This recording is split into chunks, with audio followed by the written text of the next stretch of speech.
This year, thanks to low interest rates, homeowners have actually been able to profit from these lower interest rates simply by refinancing the mortgage on their homes. When you refinance a mortgage, you basically take out a new loan at a much lower interest rate, and that new loan pays off the old loan that had a higher interest rate. So your monthly payments are lower, and that allows you to have more money to spend on the things that really matter in your life.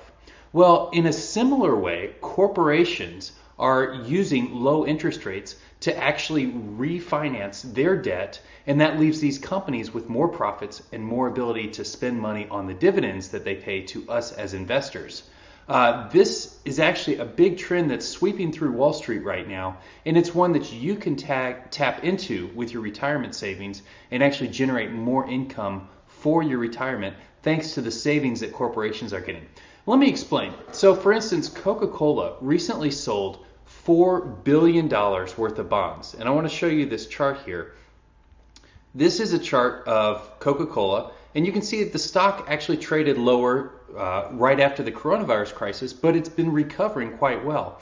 Now, Coca-Cola was able to issue $4 billion of new bonds, which simply means that the company borrowed $4 billion from investors, and these bonds yielded 1.4%. That's the interest rate that Coca-Cola had to pay on this new debt.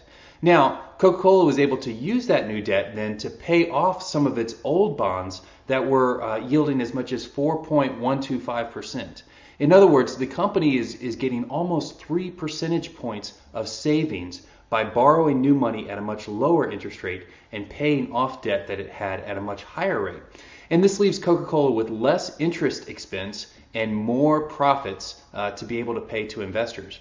So shares of KO currently pay a 41-cent dividend to investors every single quarter. And this adds up to a 3.25% yield, which is wonderful. It's much better than the average that you can get on the S&P 500 and tons better than anything that you could get from a savings account or some kind of treasury bond fund. So as investors look for higher yields this year, I expect them to buy shares of Coca-Cola simply because of that 3.25% yield. So Coca-Cola will be an attractive target for investors, and that will help drive shares higher while you still are able to collect that quarterly dividend payment. On a similar note, Target was able to sell $1.5 billion in notes that paid a 2.25% rate and another $1 billion in notes that paid a 2.65% rate. So this is still a very low interest rate compared to what Target would typically be paying on some of its older debt. This extra cash gives Target the ability to pay down their debt that has higher rates, and at the same time, Target is one of the beneficiaries of today's strong consumer spending during the coronavirus crisis. Consumers have money that they've received from stimulus payments, and they're using it to buy the normal day-to-day things that they need at home, which is exactly what Target sells. Now, Target, ticker TGT, pays a 68-cent quarterly dividend, which adds up to about a 1.8% yield. That's a pretty good yield, but I expect a lot more out of Target in the future. And that's because the dividends that Target pays right now represents just a small fraction of the total earnings that Target generates on a quarterly basis and on an annual basis. And so that gives Target plenty of room to hike their dividend over the next several months, over the next few quarters. And that higher dividend will naturally make the stock more attractive to income investors who are looking for those payments. So if you buy shares right now, you'll get a 1.8% yield, but momentum should continue to carry this stock higher as the company's profits accumulate, and you should see a growing dividend from your shares of Target. One final one that I wanted to show you, one that's been in the news lately, is Oracle Corp, ticker ORCL. Now this year, Oracle actually took advantage of the low interest rates to borrow an incredible $20 billion worth of debt at a very low interest rate. Now, this extra cash gives Oracle a lot of options with what it wants to do with its cash. It can use it to pay down debt that it has higher interest rates, so that would naturally give the company savings. At the same time, it can use the extra cash to buy back shares.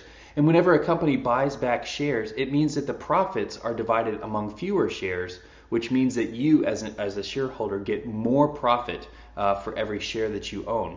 And then finally, the company is actually using its cash for some high-profile deals that you've seen in the news lately, buyout deals that could drive Oracle's stock price higher as it taps into the earnings of smaller companies with better growth rates.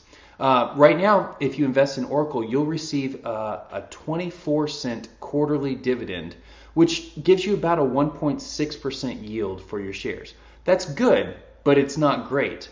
But here's the thing, Oracle is expected to make profits of 4 times its dividend payment next year, which means that the company has plenty of money to increase its dividends while at the same time buying back shares and continuing to generate new profits for investors.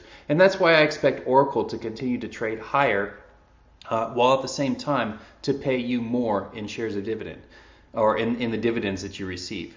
So these are just 3 examples of how you can tap into the refinancing wave that's hitting Wall Street as corporations borrow new money at very low interest rates, and they use that cash to pay off higher interest rate debt and also to pay investors better dividends. Stay with us at the Rich Retirement Letter, and we'll have more opportunities for you this week to grow your wealth, to protect your wealth, and to generate income for retirement. Here's to living a rich retirement.